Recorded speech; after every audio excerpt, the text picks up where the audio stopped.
Yo había traído algo para hablar, pero vamos a hablar del dibujo que hizo ahí nuestra amiga. Por ahí está mejor de lo que yo tuve pensado. No, dice que no.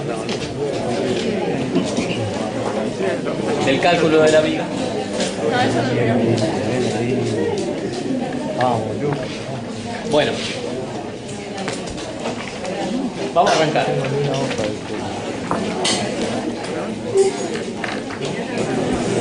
¿Tapo ahí?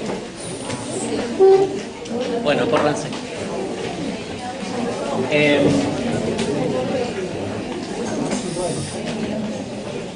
Voy a tratar de engancharme un poco en lo último que estuvo hablando Rodrigo, si puedo, solo para no quedar tan descolgado y tratar de utilizar algunas cosas que supuestamente ya hemos comprendido. Nos toca una época que podría encontrarse en donde vayan a buscar como bajo Renacimiento, o no aparecer si el libro es muy viejo, o aparecer como yo lo puse, que es manierismo, como algo que sucede y dura muy poco, durará entre 50 y 100 años. Y como todo esto que estuvimos viendo, fecharlo es medio azar, digamos, no es real, porque sucede con otros momentos que están trabajando con otras cosas, son específicos de algunos lugares y conviven con otras cosas que se desarrollan en otros sitios. Entonces, como decir que es una etapa universal es falso. Decir que es un fenómeno particular, más o menos. Entonces está ahí como en una cosa que sucede en algunos sitios y encima no sucede de la misma manera. No es como lo que estuvimos viendo de Renacimiento, que es algo que apelaba, por ejemplo, a la Edad de Oro, porque era un cambio bastante drástico en lo que es el arte. Entonces era más posible, aunque no es lo que quiero que se entienda, era más posible poder fecharlo, porque uno puede decir, la primera obra renacentista es tal, ponele, la cúpula de Santa María del Fiore, que hace sus cosas, resuelve un problema, etcétera, etcétera, y la última, mejor lograda desde la conciencia y desde la inconsciencia, podría ser la de Bramante, la que dijo la otra vez Rodrigo, como el proyecto no posible de ser construido, pero sí en la mente y no físicamente. Y eso sería como el máximo logro. Yo podría poner esas dos fechas y decir, bueno, en el tema que a nosotros nos compete, que es la arquitectura, podría haber un principio y un fin lógico de lo que es Renacimiento. En el manierismo no pasa eso. Es más raro y es más difícil decir cuándo empieza. Lo que sí es interesante es que trabaja sobre un aspecto interesante también, que es rico en este sentido, que trabaja con un momento de crisis. O sea, si en el Renacimiento se alcanza como un estado de perfección o algo que motivaba eso mediante una lógica filosófica, en el manierismo hay como cosas que intentan hacer colapsar eso que ya sabemos que es. Entonces estaría bueno que refresquemos nuestras interiorizaciones de lo que era el Renacimiento o lo que nos pareció que es, para entender un poco de qué va hablando esto. Después ahora va a aparecer otra vez, así que no voy a hablar sobre ella. Lástima que hay luz todavía. Es interesante esta pintura. Esta ya la vimos, es un fresco donde el Papa puede ver los jardines del Belvedere, es una de las paredes del lugar donde se filma. Y lo interesante de esta obra, además de que tiene perspectiva y qué sé yo, para mí en los personajes que aparecían. ¿Por qué? Porque la crisis básicamente va a aparecer en lo que podría ser fundante del Renacimiento o lo que podría tratar de traerse en el tiempo y meterlo como valor. Entonces están los personajes que son los filósofos, los del medio. Después hay un tipo que tiene como una especie de esfera en la mano, que es el que dice, puta, puede ser que la Tierra no sea el centro del universo y podría ser el Sol, entonces va a pasar algo. No somos lo que pensamos que somos en el universo. Está Ptolomeo ahí y cosas como esas. Y del otro lado, en el cuadrado, hay un personaje que es un matemático. Si observan bien la foto después, o la imagen, van a ver que hay ahí unos dibujitos en una tablatura que tiene. Más otros personajes que están ahí, incluido gente que no hace nada, está tirada en la escalera, y etcétera. Pero me interesaba un poco llegar a este sitio, que es como un sitio ideal, perspectívico ideal, con personajes que representan la cultura en ese momento y que son de muchos tiempos.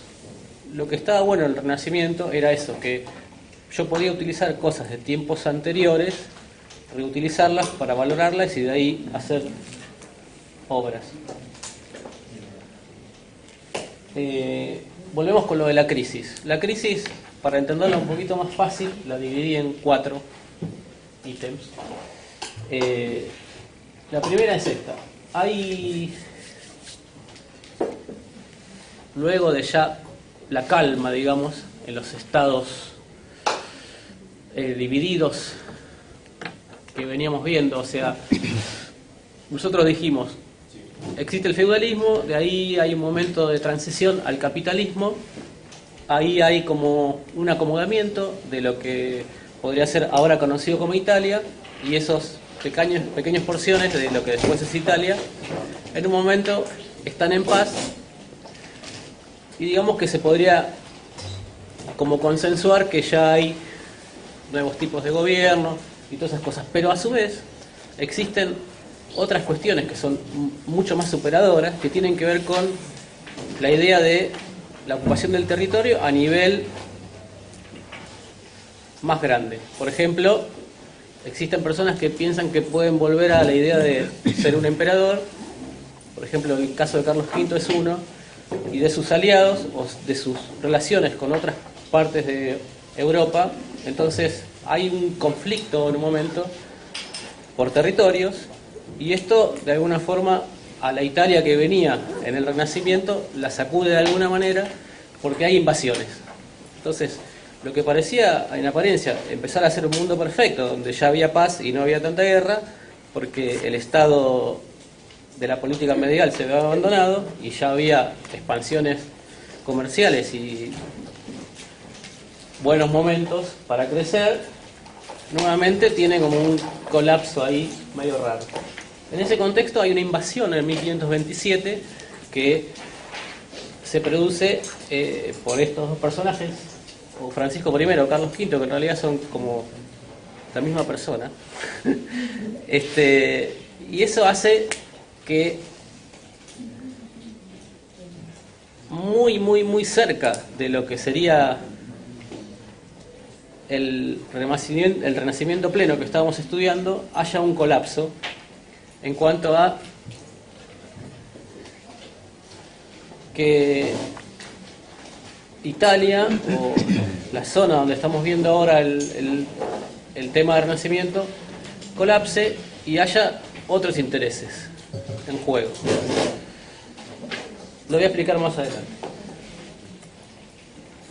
Ahí hay dos personajes en un cuadro que son dos mercaderes. Un poco para traer alusión a lo que se venía diciendo sobre el comercio en las otras charlas.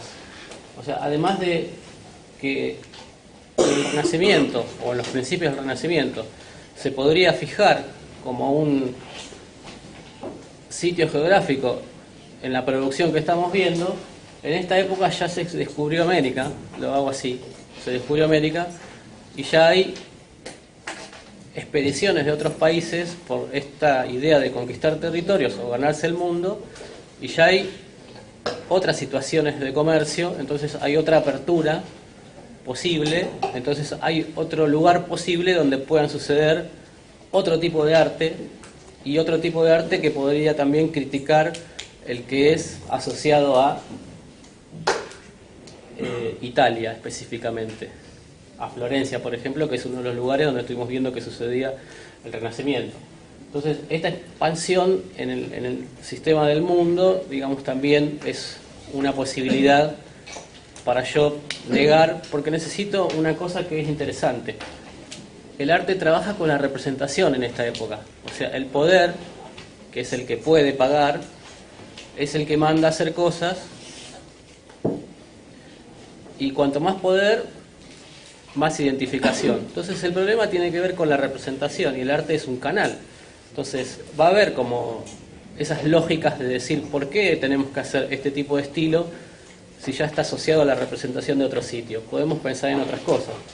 Entonces hay una crisis en ese sentido, porque el rescate, por ejemplo, del Renacimiento tiene que ver con el rescate del antiguo Imperio Romano, que encima está en Italia, no está en otro lugar donde está sucediendo un cambio.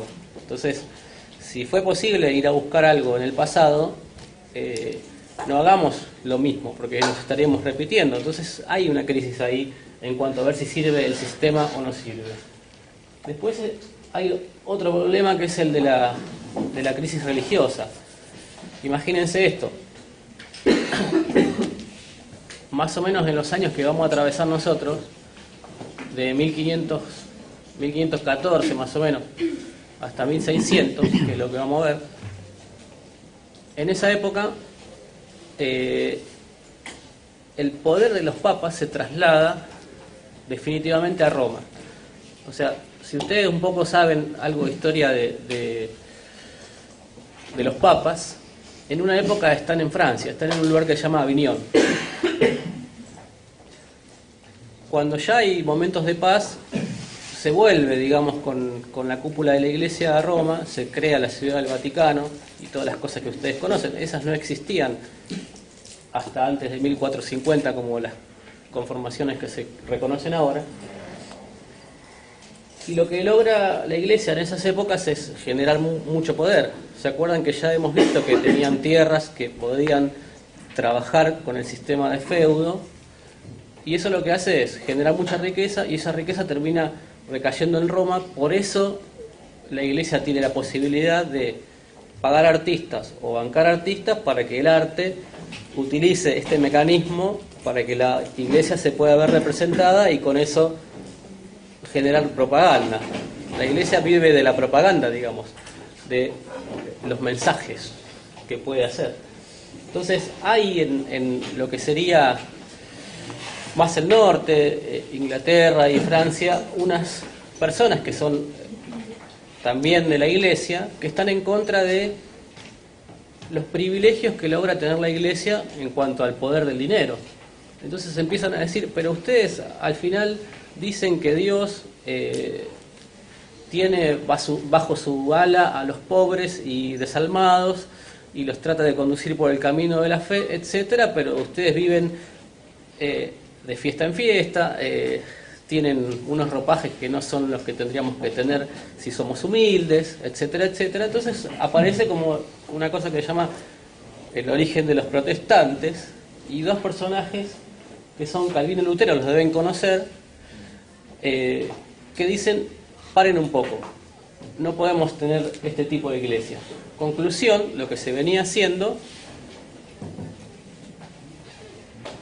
sufre una crisis porque la gente empieza a decir, sí, aceptamos esta opción de que la iglesia tiene mucho dinero y no lo reparte, o tiene mucho dinero y solamente hace cosas que no tienen que ver con el bien común, sino que participa del poder político y no hace lo que tiene que hacer. Entonces hay mucha gente que se empieza a convertir, hay países enteros que se convierten, hay países que se dividen en dos y son cristianos por un lado y protestantes por otro. Entonces esa coyuntura que hace que la iglesia pierda poder territorial le da una nueva imagen, o le da una necesidad nueva al arte para que logre conquistar territorios, o logre conquistar creyentes o logre conquistar gente que goza del arte asociado a algo que ya tenía entre las manos, digamos. Después aparece un fenómeno, esto que es quejarse de cómo estamos tratando a la Iglesia, se denomina reforma, o sea, hay gente que intenta reformar esto de la Iglesia, y por supuesto que con todo el poder que tiene la Iglesia Católica en Roma y los papas, hacen una contraofensiva que se conoce como la contrarreforma. La contrarreforma lo que logra en algún momento es, luego de muchas actitudes en cuanto a fe, ceremonias, tipos de iglesias, qué sé yo, lograr también una estética. Entonces, en ese contexto de gente que dice no a la iglesia como está y gente que dice tendría que ser así, y la iglesia misma sigamos como estamos porque estamos bien, o sea, entre esas dicotomías, hay como maneras de resolver el problema en el arte. Entonces hay como estilos asociados a la reforma y la contrarreforma, y hay discursos, no sé si manipulados, pero sí cambiados de como lo veníamos viendo en el Renacimiento para satisfacer esas faltas de representación. O sea, lo que estamos viendo también atraviesa eso. Por supuesto que hay una crisis en la estética. Si la estética antes servía para hacer determinadas cosas y ahora esas cosas están como en la balanza de valor, bueno, hay que reverlas. Entonces, colapsa la imagen que poníamos al principio. No sé si podemos valorar de nuevo, traer a Pitágoras, a Platón, a Aristóteles, a este tiempo y decir, partamos desde acá. Entonces, hay como una lógica de que lo que se conoce como neoplatonismo colapsa. Entonces hay otras búsquedas. Hay otras búsquedas porque hay otras necesidades de representación. Las búsquedas tienen que ver con el origen de las cosas y con eso la legitimidad. Y el arte como canal para legitimar cuestiones de identidad, básicamente. Lo otro es lo que decíamos antes. El problema de que si yo digo, algo básico voy a decir, ¿no? La Tierra no es más el centro del universo, conclusión, el hombre no es más el centro del universo. Conclusión, la idea renacentista de que todo podría estar en la medida del hombre, porque así se explica el universo, colapsaría. Entonces hay como nuevos pensadores que están diciendo esto no es tan así, y etcétera. Bueno, ahí hay una cita que es más o menos lo que yo contaba. Y acá una frase para terminar. Los artistas emigran a Roma. Lo interesante es esta imagen, donde se ve un colapso. Fíjense que nosotros dijimos muchas veces que la arquitectura clásica, por ejemplo, termina siendo reelaborada desde Vitruvio, por Alberti, por los otros teóricos, los que vamos a ver ahora, Serlio, Palladio, Vignola y los que vinieron después, siempre trabajando con el tema de entender cómo funciona el orden, porque el orden es como el lenguaje o es como la gramática de la arquitectura clásica. Entonces, hacer esta imagen donde la columna, que es un elemento clave en el entendimiento del orden, una columna colapsando y que todo se viene abajo, está bueno como para imagen, para decir qué estaba pasando. La crisis era a todo nivel. Ahí hay un detalle. En resumen, lo que venía contando: la crisis económica, la crisis espiritual y la crisis existencial, que sería la política. Ahí tienen un solo año, 1527, que es el único que podríamos fechar. La reforma y la contrarreforma son procesos, o sea que no podría decir cuándo empiezan exactamente y cuándo terminan exactamente. Y lo de la económica ya lo entendieron, el capitalismo no sale de un repollo, hay procesos, entonces es difícil también fecharlo. Lo que sí yo puedo decir que hay aspectos que me van conduciendo a decir más o menos es por acá. Y esto lo que logra son estas cosas. Hundimiento del racionalismo es lo que contábamos antes. No todo va a ser razón, hay otras posibilidades. El cambio en el campo religioso, lo explicamos. Y la parte de autonomía es una cosa interesante que es lo que a mí me gustaría trabajar. Bueno, fin de la utopía, abandono de la referencia neoplatónica, ya lo contamos, y la función propagandística es lo interesante en esta época. ¿Por qué? Porque la lucha de poder es intensa, en todo sentido. Entonces, si antes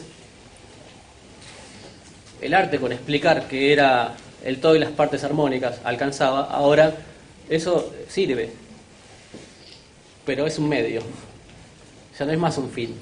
Entonces, para el medio, para lograr nuevos medios, quizás hay nuevas mecánicas, y las mecánicas viejas no servirían. Entonces, lo de la crisis en realidad es una crítica, ¿sí?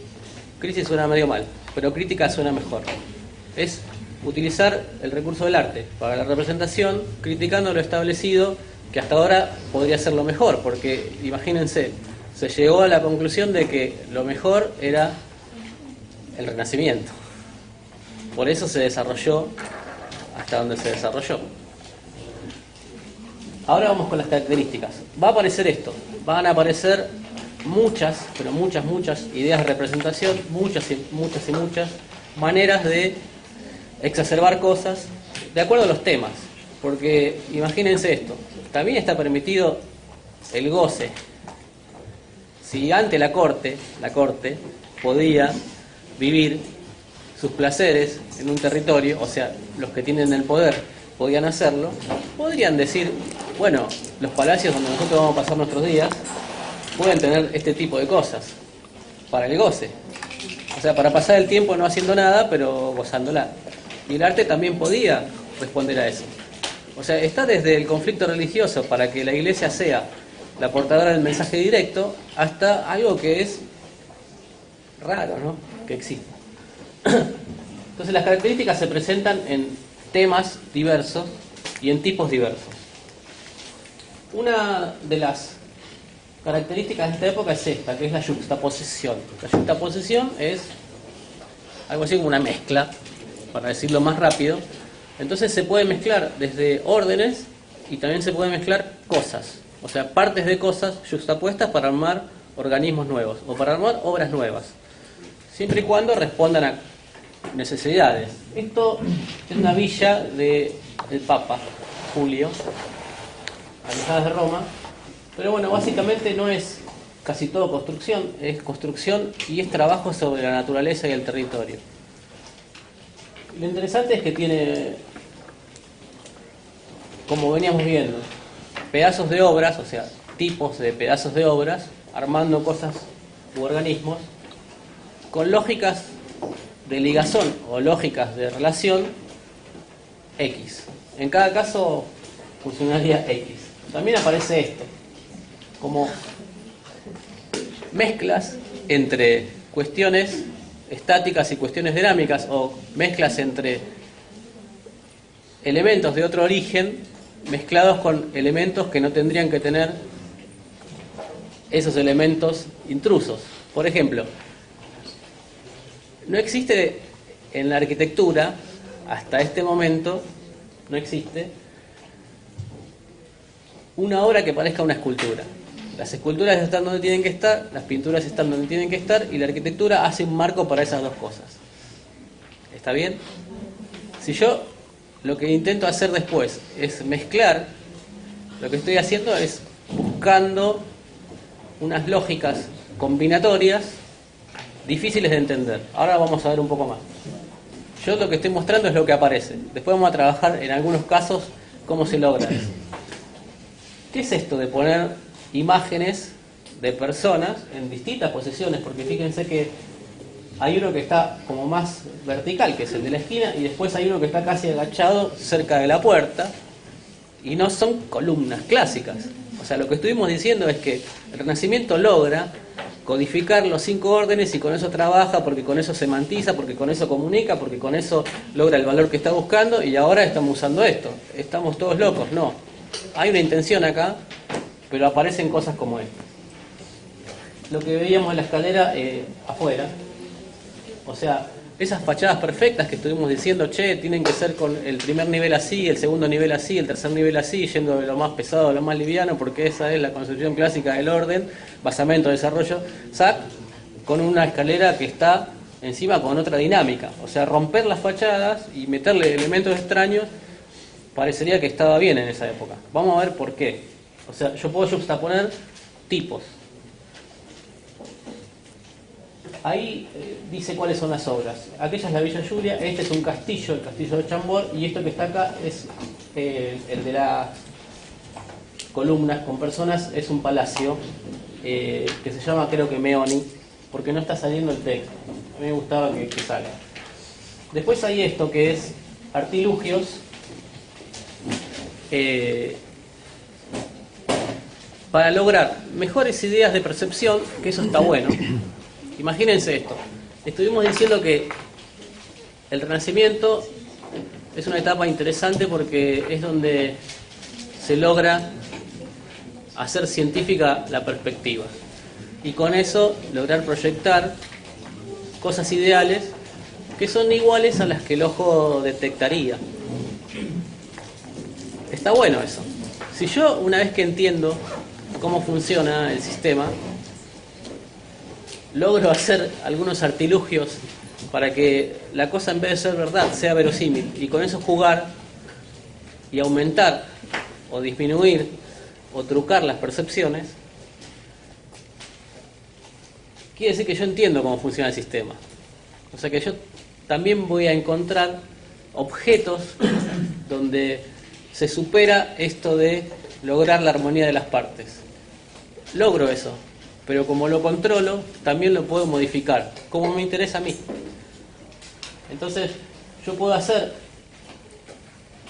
objetos donde se piense que están logrados armónicamente y en realidad la construcción de esa imagen posible tiene en sus leyes compositivas algunas cosas que no tendrían que ser mal hechas. Conclusión, yo controlo el sistema. Sé que si hago cosas exagerando o disminuyendo, eso va a molestar en la percepción. Es distinto a yo hacer cosas mal y no darme cuenta que eso se ve mal porque yo lo hice mal. ¿Se entiende? Entonces aparecen estas cosas como ese bloque que está allá, que yo lo veo por cómo está la disposición, cuadrado y en realidad es pentagonal.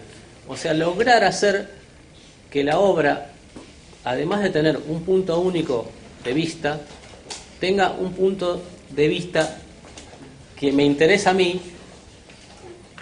y que no es el ideal, es el que me interesa, para que yo vea la obra como a mí me interesa que se vea.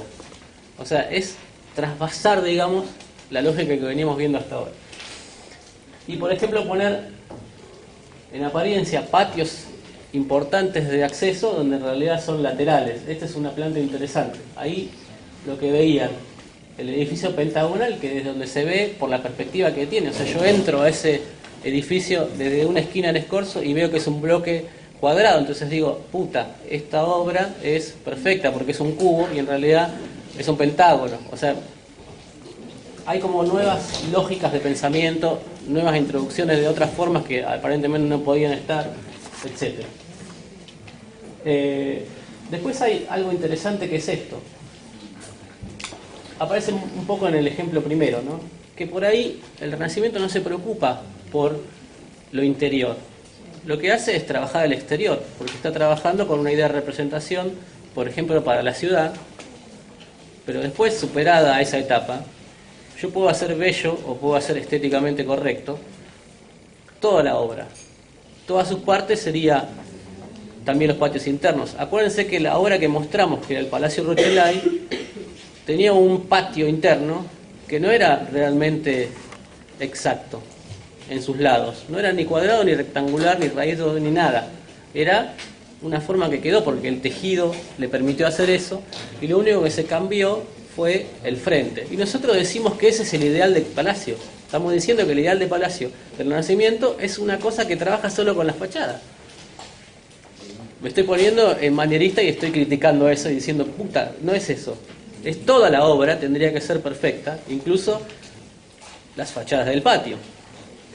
Eso que ven ahí, que es un patio circular, es el patio del palacio que está allá arriba. que se ve cúbico, pero en realidad es pentagonal.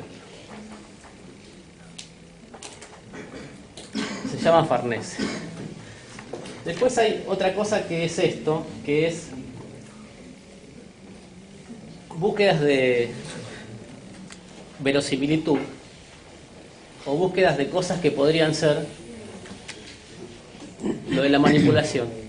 Como por ejemplo aquel interior que parece que fuga hacia afuera, pero en realidad son pinturas, y nuevamente está utilizado el recurso de la perspectiva bien manejado y el conocimiento de dónde poner la persona que tiene que ver.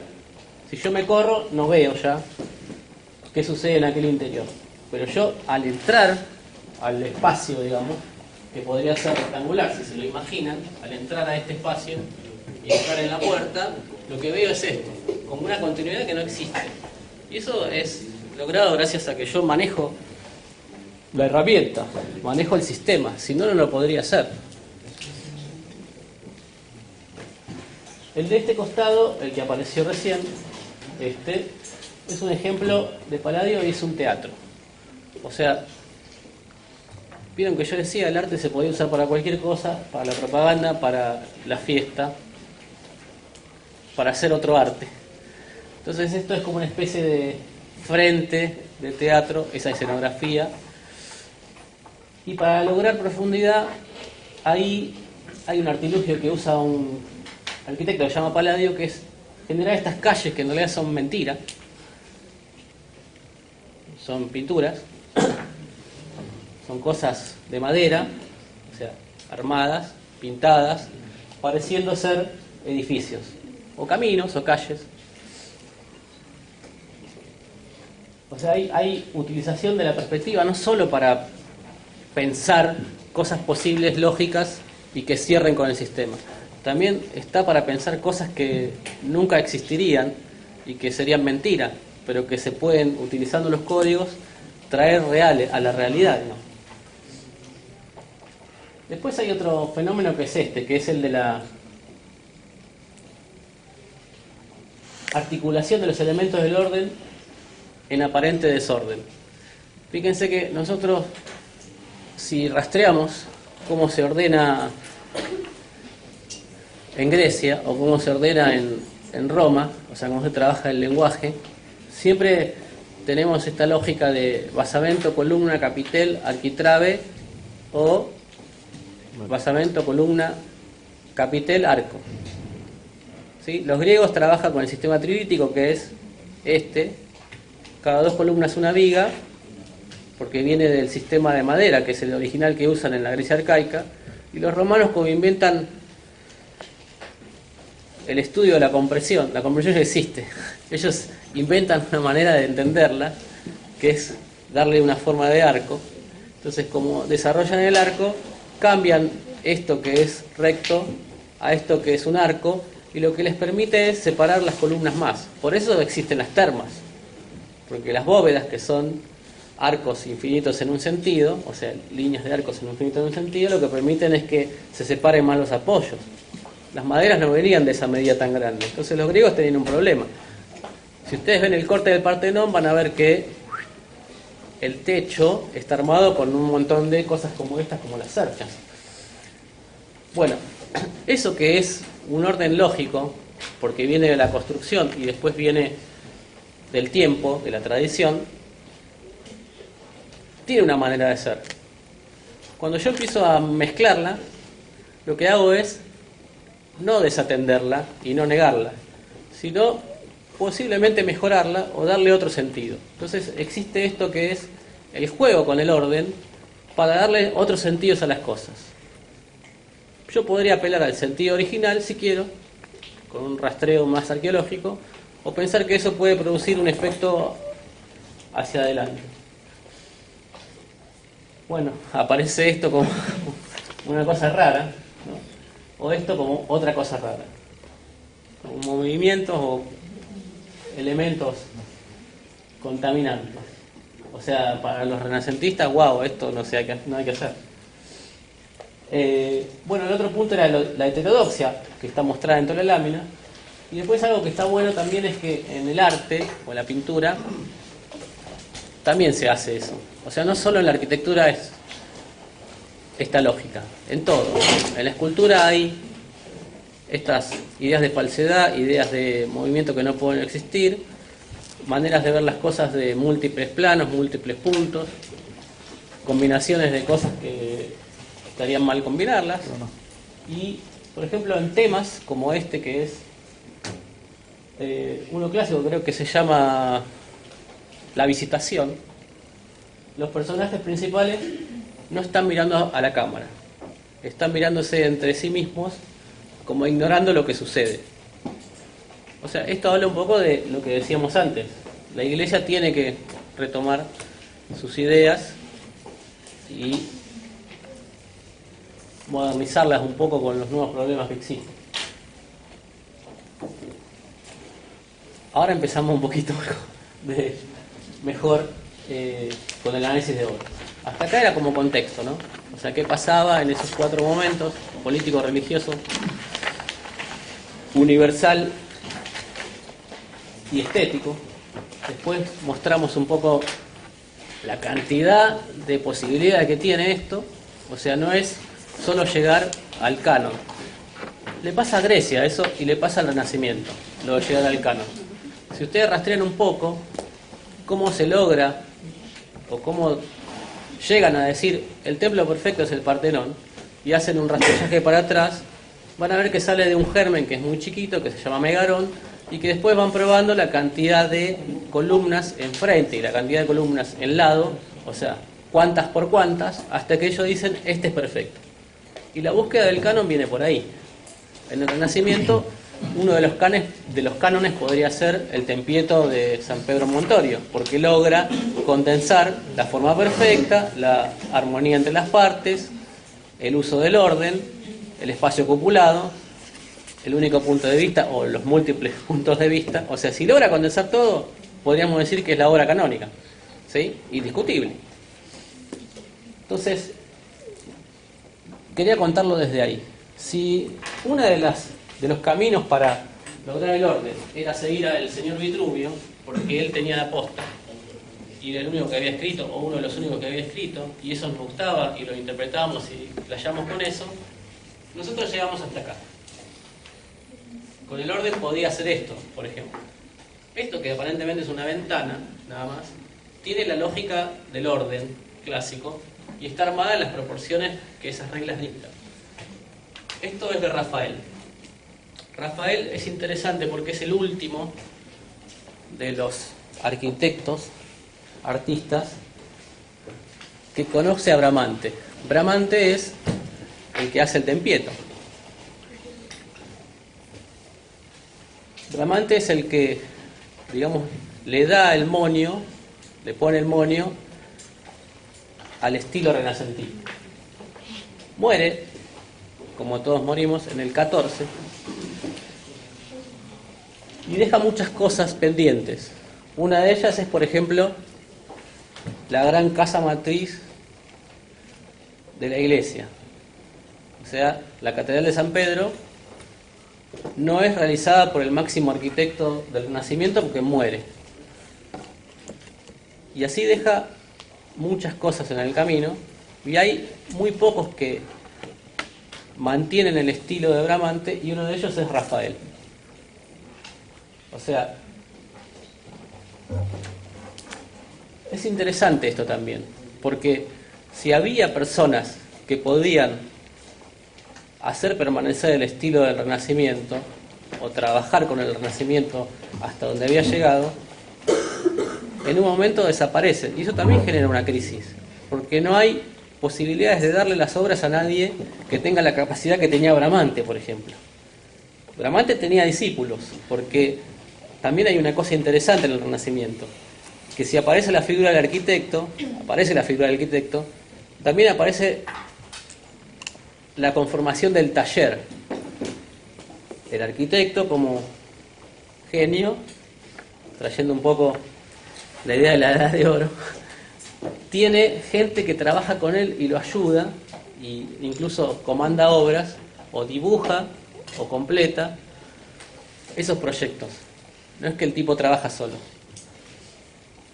Entonces, Muere Bramante y hay un montón de personas que quedan acéfalas, que después en un momento hacen algo de arquitectura clásica, pero terminan siendo casi todos artistas menores en ese sentido. Digamos que Bramante logra el ideal propuesto por Vitruvio. ¿Qué pasa en esta época? Donde yo decía, yo puedo transponer, puedo combinar, puedo reinterpretar el orden. Aparecen estas lógicas de ordenamiento donde hay invasiones, por ejemplo. Ese tabernáculo, que es una ventana interna, yo decía, la búsqueda de la interioridad, ¿se acuerdan? O sea, eso que parece un detalle que podría ser algo exterior, una ventana que tiene una paredcita, en realidad es un pedazo de una capilla, que simula ser un exterior adentro. O sea, el interior también se puede trabajar de la misma manera que se trabaja el exterior. O sea que no hay nada inventado. Lo que propone el manierismo es otra cosa distinta. Las relaciones son de combinatoria, no son de adosamiento, por ejemplo. Fíjense que yo dije esto: si tengo el basamento, logro poner la columna. Si logro poner la columna, puedo decir cuál es el capitel. Puedo determinar si hago un sistema trilítico o si hago un sistema de arco. Y voy poniendo esto así, en una secuencia, siguiendo las proporciones de los radios medios de las columnas, pero no hago esto, interpenetraciones entre una cosa y la otra. Es más difícil eso. Esto lo que logra es nuevas estéticas y nuevos tipos de comunicación que están más asociados a otra cosa, que por ahí podrían ser más orgánicas, si quieren. Ahí está lo que contaba yo.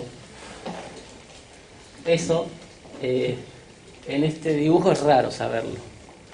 Porque si yo tengo un sistema que me dice, si usted determina el radio medio del elemento vertical, que podría ser pilastra o columna, que es este, y lo pone tantas veces de acá para allá, le da el alto, y lo pone de acá para acá, y le da la base, o el podio, y le da el arquitrabe, y le da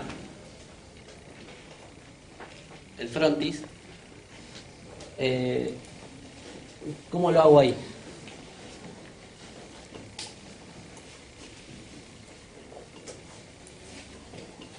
Vamos a las lógicas. ¿Cómo cambian las lógicas y qué aparece? Lo que se venía trabajando es la lógica geométrica. Todo tiene una proporción. Entonces me dejaba hacer aquello. Está buena esa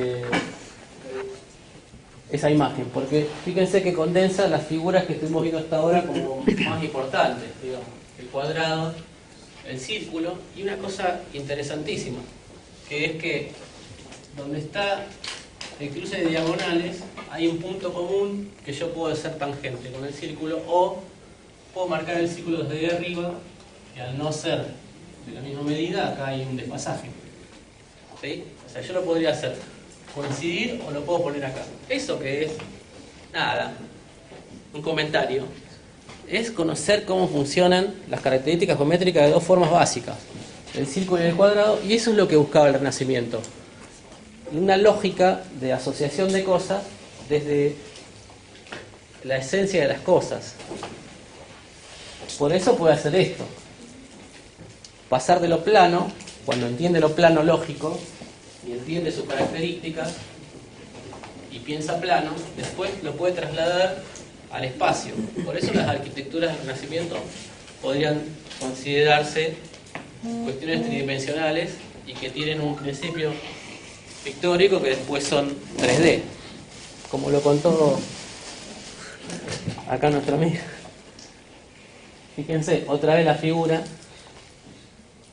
lo que yo decía, utilizo las diagonales y donde están las diagonales meto el círculo. No digo tan fácil como eso, pero se ve fácil. Y eso sucedería con el sistema de proporciones. Lo lo que mostré recién. Este cuadrado verde, con las diagonales, me da este cuarto. Entonces, si este grande, que es 1, tiene un círculo de radio 1, este cuarto tiene un círculo de radio 1 cuarto. Conclusión, este espacio está 4 veces más chiquito que este. Y ahí logro trabajar como trabajaban los renacentistas. Las relaciones de unidades espaciales en cuanto a la proporción. Y ahí logro la simetría y todas esas cosas que estuvimos viendo como valores, ¿no?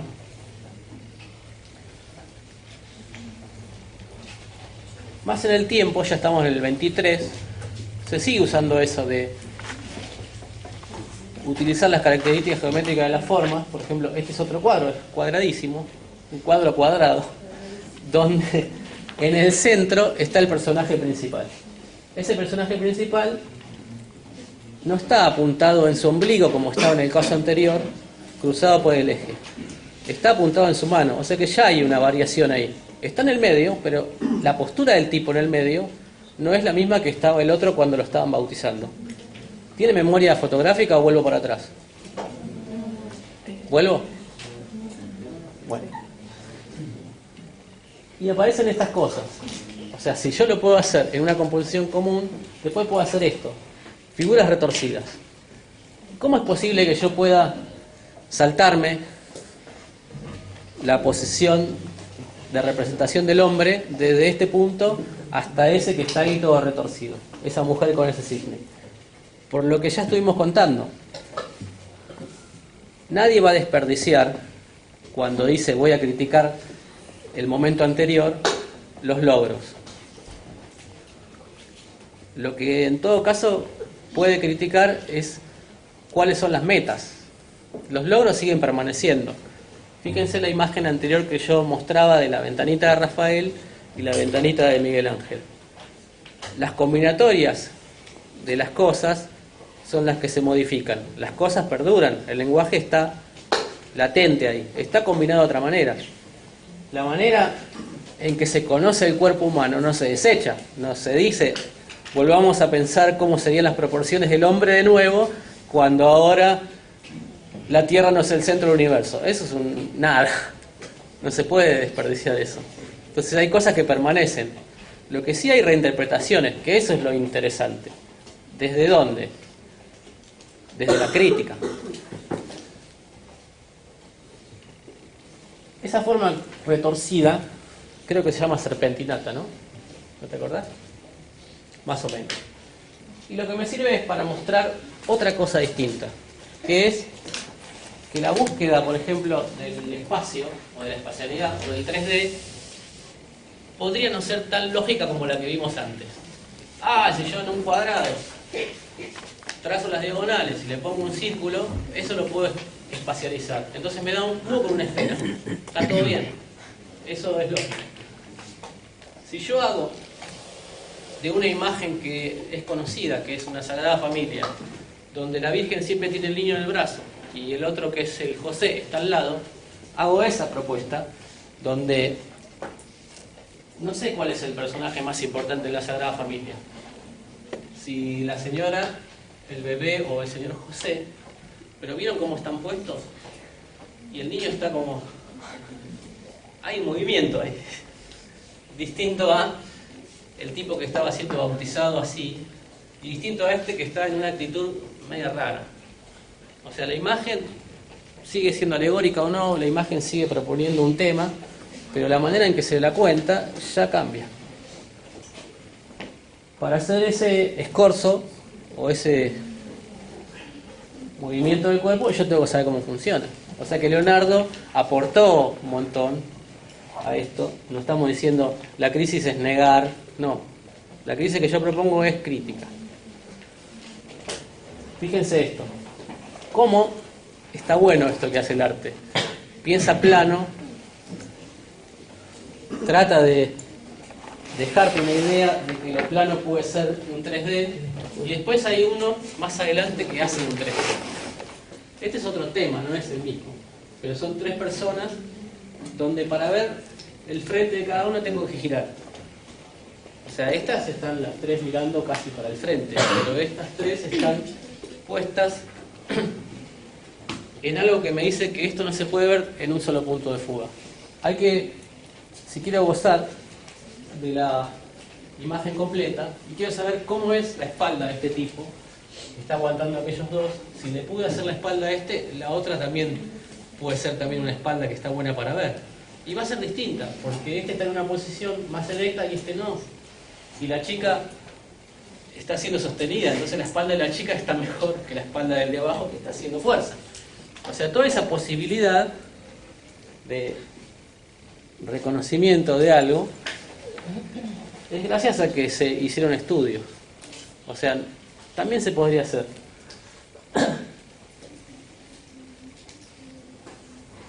Lógica proporcional. Esta es otra de las lógicas que veníamos viendo y me gustaría mostrar cómo va cambiando un poquito. Yo no sé cómo venimos con la hora, la verdad que... ¿Puedo seguir?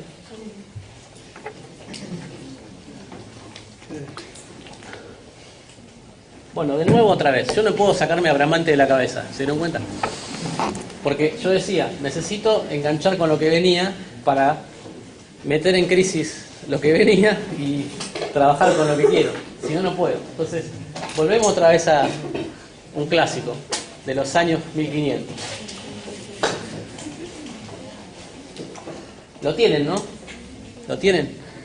Bueno, hay un autor que es el que estoy siguiendo un poco para algunas cosas, que dice que lo mejor que hizo Bramante, además de poder conciliar todo lo que el Renacimiento buscaba conciliar, le pudo dar un espesor al muro, y con eso olvidarse solo de la posibilidad de que el espacio puede ser trabajado con límites planos. Lo que yo mostraba antes.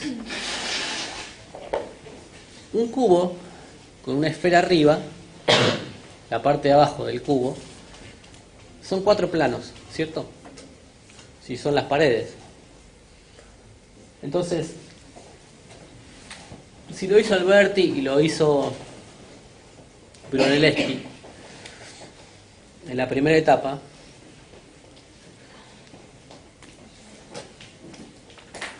Bramante podía acceder a ese punto, o sea, exceder, y dotar al espacio, además de